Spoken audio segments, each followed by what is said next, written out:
네, 요즘 10달을 채우지 않고 아기를 낳는 산모들이 늘어나고 있습니다. 자, 안미정 씨.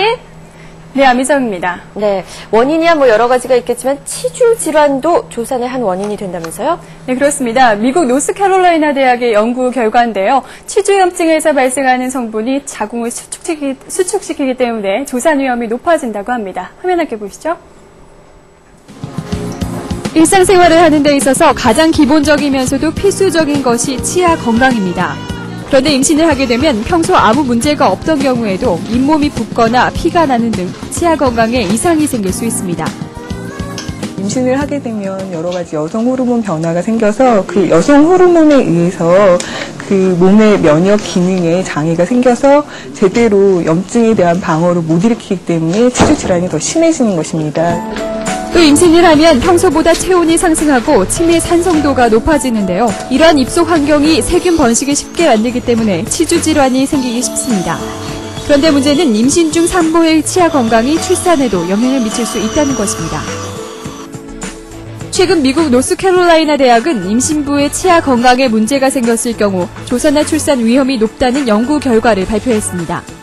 814명의 산모를 대상으로 조사한 결과 치주 질환이 있는 산모의 11.1%가 28주 이전에 출산을 한 반면 치아 건강이 좋은 산모의 조산나 출산율은 1.1%에 불과했습니다.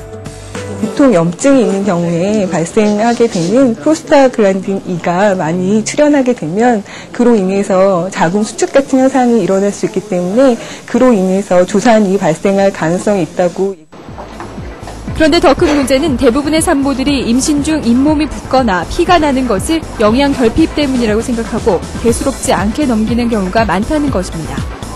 일단은 임신 초기에 못 먹어가지고 잇몸에서 좀 피가 많이 나고 그렇긴 했었어요. 한두 달 동안. 근데 치과는 원래 임신하면 잘 안 가잖아요. 그래서 그냥 어른들이 못 먹어서 비타민 C가 부족해서 그런 것 같다고. 그래서 병원은 특별히 안 갔어요. 뿐만 아니라 임신 중 치과 치료를 받게 되면 혹시라도 태아에 나쁜 영향을 미치지 않을까 하는 우려 때문에 치료를 꺼리는 경우도 많습니다. 그러나 전문가들은 치료에 사용되는 마취제나 약물의 경우 산모와 태아 모두에게 안전하다고 말하는데요. 사실 임신 주기에는 굉장히 안전하고요. 4개월에서 7개월 사이는 안정적이라고 생각을 하고 그 시기에 많이 이루어집니다. 치주 질환이라는 게 사실 어느 정도 진행이 돼도 증상으로 나타나게 될 때까지는 이미 많은 시간이 흐르기 때문에 잇몸에서 칫솔질을 할 때 피가 난다거나 하는 증상이 나타났다는 거는 이미 어느 정도 치주 질환이 진행된 상태이기 때문에 바로 내원을 하시는 게 좋습니다. 그러나 임신 중 치아 건강을 위해서는 임신 전에 치아 검진을 받는 것이 가장 좋습니다. 실제로 충치나 치석이 있을 경우 임신을 하게 되면 염증의 위험은 2배 이상 증가하기 때문입니다. 뿐만 아니라 임신을 하게 되면 여러 가지 신체 변화에 따른 세균 감염에 쉽게 노출되기 때문에 음식물을 섭취한 후에는 반드시 칫솔질을 하고 청결한 치아 상태를 유지하는 것이 산모와 태아 모두의 건강을 위해 꼭 필요합니다.